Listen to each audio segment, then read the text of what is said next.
Hey guys, Dave Kimbrough here with the Kimbrough team, Remax 4000. It is January the 5th, and I hope you had a wonderful New Year, safe New Year, and an amazing Christmas and time with friends and family. I know we sure did.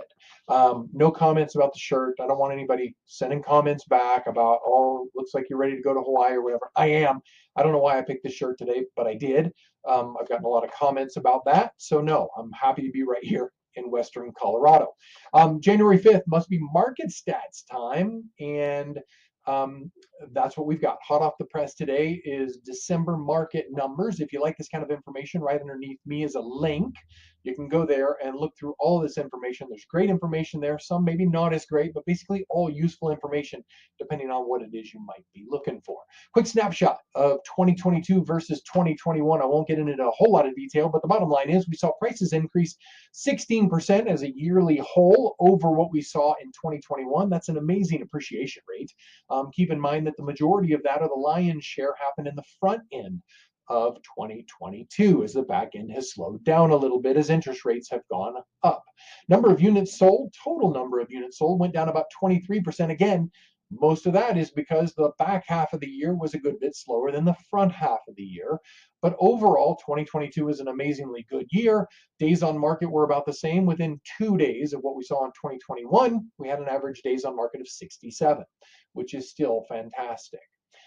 So one of the things we look at from a month-to-month basis, typically on this report, we're going to look at December of 2022 versus December of 2021. That gives us a nice year-over-year picture of what we can expect or what we saw. And what we did see is the total number of sales year over year in December went down about 49%. That's pretty significant. Average sale price for the month of December in 2022 versus 2021, it was up 7% from 350 to like 385. So we're still seeing good levels of equity, right? For people, most people who bought their houses in the last 2, 3, 4, 5, 6, 7 years are still sitting on a great amount of equity over what they purchased it for. So that is certainly good news. Active listings. So we've definitely got more inventory now than we had in December of 2021. So when we look at those numbers, they rose in December of 2021. We had 221 active residential listings. In December of 2022, we had 522. That sounds like a huge number. Oh my gosh, that's over double, well over double. Well, you're right, it is. But historically speaking, we're still well below where we were pre-pandemic. And certainly over the last 6 months, inventory levels have been very steady. So the good thing about inventory levels remaining steady and not spiking is that is going to help maintain property values. We see a huge influx of inventory. We're going to see a larger decrease in pricing as long as the market stays slow and interest rates stay up. Days on market for December were up about 18% versus the previous December. That's not amazing, but it's not horrible as well, because that's to be expected with a slowing market, and we're right in the middle of winter. Good news is interest rates are down a little bit, around 6.5. They've gone down to about 6.25 from as high as slightly over 7%. So this is good news, and hopefully those rates will start to stable out or become more stabilized, and we'll see those interest rates decrease just a little bit. The basis for this whole thing is let's control what we can control. If you're buying, it's great. You've got a good opportunity at more inventory than what we had a year ago.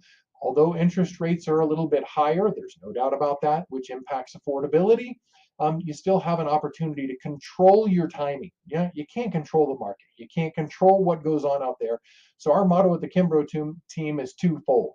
One, 2023, it's dare to be great. We want to be great at what we do. We want to be great people. We want to be great salespeople, great husbands, wives, parents, all of these things. Our goal this year, in a year that may be more difficult, is to be great at it is what we're doing. And so the other thing is to control what we can control. You can't control interest rates. You can't control what's going on.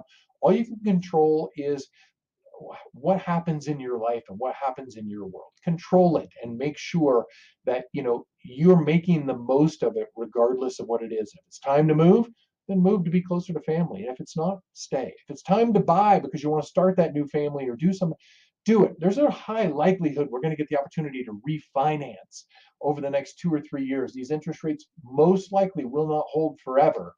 But there's some bit of faith in that. So at any rate, control what you can control. And the other thing is too, at the Kimbrough team, we've been down this road before.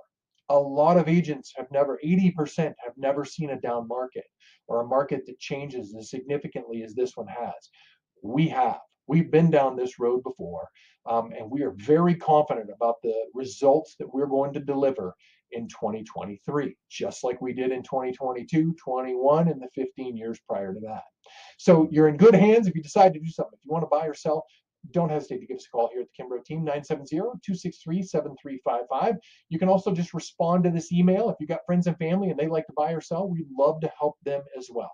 In the meantime, let us know if you need anything. Otherwise, I'll talk to you next month. Have an amazing January.